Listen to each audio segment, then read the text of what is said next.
Hi everyone, आज के इस वीडियो में हम बात करने वाले हैं linear differential equation of second order.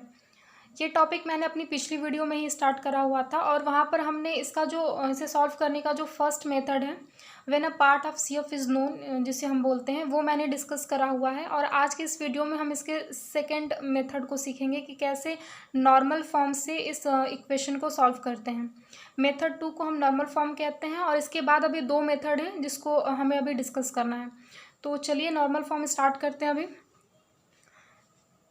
तो जो सेकेंड ऑर्डर का डिफरेंशियल इक्वेशन होता है उसका फॉर्मूला मीन्स उसका जो फॉर्म होता है d²y/dx² plus p/dy/dx plus qy=r होता है। अब नॉर्मल फॉर्म से आपने जो पिछली वीडियो अगर देखा होगा व्हेन सी एफ एक पार्ट सी एफ का नोन होता है उससे हम सॉल्व जब करते थे तो वहाँ पर y=uv से हम सॉल्यूशन निकालते थे और यहाँ पर भी जो सॉल्यूशन होगा वो y=uv ही होगा, लेकिन यहाँ पर u अलग होगा और v अलग होगा। उसमें क्या होता था, u को हम एक सी एफ का पार्ट बोलते थे और उसके हेल्प से हम v निकालते थे, फिर सॉल्यूशन हमारा निकलता था। यहाँ पर u क्या होगा, पहले आप क्या करोगे इसको सॉल्व करने के लिए, जो भी आपको ये इक्वेशन दी रहेगी सबसे पहले d2y/dx2 के कोफिशिएंट को 1 करोगे। जब ये इसको रिड्यूस फॉर्म में हो जाएगा, मीन्स जब इसका कोफिशिएंट 1 हो जाएगा, तब वहाँ पर आप p, q और r को लिखोगे। वहाँ से p, q और r की वैल्यू फाइंड आउट करोगे। फिर उसके बाद आप निकालोगे u होता है e⁻⁻1/2 इंटीग्रल p dx। अब आपको u तो इससे पता चल जाएगा। अब आपको क्या निकालना है, v। जब आप v निकालोगे, जैसे उसमें एक इक्वेशन हमने लिखी थी पिछली वीडियो में, इसी तरह ऐसे यहाँ पर भी एक इक्वेशन होता है v निकालने के लिए।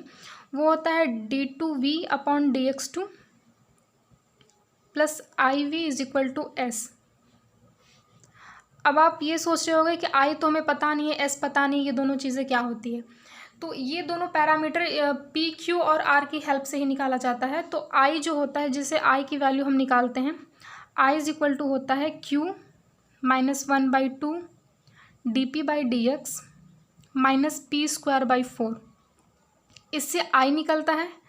i की वैल्यू इस इक्वेशन से फाइंड आउट करते हैं और जो हमारा s होता है, s की सिंपल वैल्यू होती है r/u। अब जब i और s आप निकाल लेंगे इस इक्वेशन में, d2v/dx2 प्लस iv=s। s तो आपको पता है कि r x का फंक्शन है, u से डिवाइड करेंगे, या तो हो सकता है वो कांस्टेंट वैल्यू है या तो हो सकता है वो x का कोई फंक्शन है। लेकिन अब ये पूरा जो इक्वेशन है आपका फॉर्म, वो i पे डिपेंड करता है कि i की वैल्यू कैसी आती है। अगर मान लीजिए i की वैल्यू आपके कोई कांस्टेंट आती है, तो अगर i की जगह पर आप यहाँ पर कांस्टेंट रखेंगे तो ये आपका पहला फॉर्म बन जाएगा। जब आप पढ़ते थे linear differential equation with constant coefficient, जिसका सी एफ और पी आई वैल्यू निकाल के हम सिंपल ऐड कर देते थे, वहाँ से हमें वैल्यू मिल जाती थी।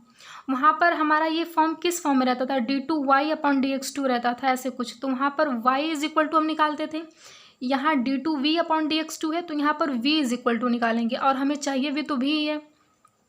तो सिंपल हम क्या करेंगे, अगर मान लीजिए कांस्टेंट आता है तो हम तो वैसे निकालेंगे, मतलब सिंपल मेथड से जो विद कांस्टेंट कोफिशिएंट है। अगर आपका जो i की वैल्यू है वो इस फॉर्म में आती है कांस्टेंट/x², तो अगर आप इस इक्वेशन को ध्यान से देखो, यहाँ पर i की जगह कांस्टेंट/x² अगर आप रखोगे तो यहाँ पर x² हुआ, ये x² इधर मल्टीप्लाई होगा और इधर भी मल्टीप्लाई होगा। मीन्स आपका ये जो फॉर्म है वो बन जाएगा लीनियर डिफरेंशियल इक्वेशन, सॉरी, ये होमोजीनियस फॉर्म में बन जाएगा। आप होमोजीनियस में यही तो पढ़ते थे, x² × d2y/dx2 ऐसे पढ़ते थे। तो यहाँ पर y की जगह क्या है, v है, क्योंकि हमें v फाइंड आउट करना है, इसीलिए हमने इक्वेशन v के फॉर्म में रखी है। अगर इन दोनों के अलावा अगर i की वैल्यू ना तो कांस्टेंट आ रही है और ना ही कांस्टेंट/x² के फॉर्म में आ रही है, किसी और फॉर्म में आ रही है, तो आप ये फॉर्मूला नहीं यूज़ कर सकते।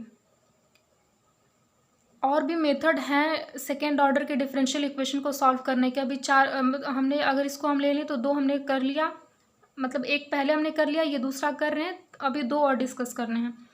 तो अगर ये दोनों कंडीशन आती है कि i की वैल्यू अगर कांस्टेंट आ रही है या फिर कांस्टेंट/x² के फॉर्म में आ रही है, तब तो आप ये फॉर्मूला यूज़ कर सकते हैं, मीन्स नॉर्मल फॉर्म यूज़ कर सकते हैं। अगर इस फॉर्म में नहीं आ रही है और ना ही कांस्टेंट आ रही है, अगर किसी और फॉर्म में आई की वैल्यू आ रही है तो आप ये फॉर्मूला नहीं यूज़ करेंगे। तो नॉर्मल फॉर्म का लिमिटेशंस इसी को कहते हैं कि अगर आई की वैल्यू 1 है, सॉरी मीन्स कांस्टेंट है, तब हम लगा सकते हैं नॉर्मल फॉर्म, या फिर कांस्टेंट अपॉन एक्स स्क्वायर के फॉर्म में है तब लगा सकते हैं। ये इसके लिमिटेशन होते हैं। तो यहाँ से आप आई निकाल लोगे और S is equal to R by U. इसके ये सेकेंड केस हो गया कि अगर आई की value constant upon x square के है तो ये जो फॉर्मूला है आपका ये होमोजीनियस फॉर्म में बन जाएगा। आप होमोजीनियस को सॉल्व करना जानते हो, ये मैंने अपने पिछली वीडियो में सब डिस्कस करा हुआ है। तो अगर आपको दिक्कत है तो आप मेरी पिछली वीडियो देख सकते हो। और जो आपका फर्स्ट है, मतलब ये सेकंड हो गया, अगर आपका जो फर्स्ट था, अगर आई की वैल्यू क्या आती है कांस्टेंट, तो ये सिंपल हो जाएगा linear equation with constant coefficient. ये तो सबसे स्टार्टिंग में आपने पढ़ा था, मेरी फर्स्ट वीडियो डिग्री ऑर्डर के बाद जो सेकेंड वीडियो आई थी उस वीडियो में ये डिस्कस है विद कांस्टेंट कोफिशिएंट। तो इस तरीके से नॉर्मल फॉर्म से हम ये सॉल्व करते हैं। अब मैं आपको एक क्वेश्चन के थ्रू समझा रही हूँ कि कैसे सॉल्व करेंगे इसको। मैंने यहाँ पर एक प्रॉब्लम लिया हुआ है, solve by normal method d2y upon dx2 minus 4x dy upon dx plus 4x square minus 1 into Y is equal to minus 3 into E to the power x square sine 2x। तो सबसे पहले आप क्या करेंगे, आप check करेंगे कि d2y upon dx2 का जो कोफिशिएंट है वो 1 है या नहीं। तो यहाँ पर 1 है तो आपको कुछ करने की ज़रूरत नहीं है, सिंपल यहाँ से आप p q और r की वैल्यू ऑब्जर्व करो। तो यहाँ पर p की वैल्यू क्या होगी -4x, q की वैल्यू क्या होगी 4x स्क्वायर माइनस 1 और r की वैल्यू क्या होगी -3 e to the power x square into sine 2x। तो ये पी क्यू आर की वैल्यू आ गई। जो सोल्यूशन होता है वो होता है y is equal to u into v, ये तो आपको पता है। तो पहले आप क्या करते हो, u की वैल्यू फाइंड आउट करते हो, और u का हमने फॉर्मूला क्या बताया था, u is equal to E to the power -1/2 integral P D X. तो अगर आप यहाँ से करो तो -1/2 इंटीग्रल p की वैल्यू क्या है -4x dx। आप इसको सॉल्व करो तो 4 को बाहर लेके आओगे, 2 से कैंसिल होगा, और यहाँ पर -1/2 पी डी एक्स है और ये वैल्यू माइनस है तो माइनस माइनस प्लस 4/2 2 आ जाएगा, और x का आप यहाँ से इंटीग्रेशन करोगे तो फाइनल क्या आएगा e to the power x square. Means u की वैल्यू तो आपकी आ गई e to the power x square. एक पार्ट आपको मिल गया। अब आपको फाइंड आउट करना है v फाइंड आउट करने के लिए आप सबसे पहले क्या फाइंड आउट करते हो, i क्या होता था q -1/2 dp upon dx minus P square upon 4। तो i क्या हो जाएगा, यहाँ पे q की वैल्यू क्या है 4x square minus 1 -1/2 dp by dx। p क्या है -4x, -4x का आप डिफ्रेंसिएशन करोगे तो क्या आएगा -4 minus P square upon 4 means -4x का स्क्वायर मीन्स आपका आ जाएगा -4x का स्क्वायर अपॉन 4। यहाँ से आप i की वैल्यू अगर देखो तो क्या आ जाएगी 4x स्क्वायर माइनस 1, यहाँ से ये +2 माइनस ये 16 हो जाएगा, 4 से 4 cancel, -4x square 4x square minus 4x square cancel, -1 + 2 means i की वैल्यू यहाँ पर 1 आ गई।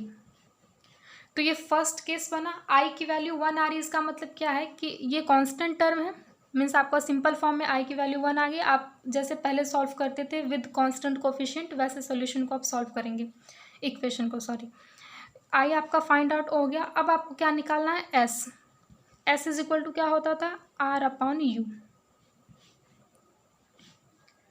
तो s की वैल्यू क्या आ गई, r क्या है -3 e to the power x square into sine 2x। u क्या आता है, यहाँ पर आया था e to the power x square, तो यहाँ से s की वैल्यू आपकी क्या आ गई -3 साइन 2x। आप वो फार्मूला लिखोगे जहाँ से आपको v की वैल्यू फाइंड आउट करनी है। तो वो फार्मूला क्या था, d2v upon dx2 plus iv is equal to s।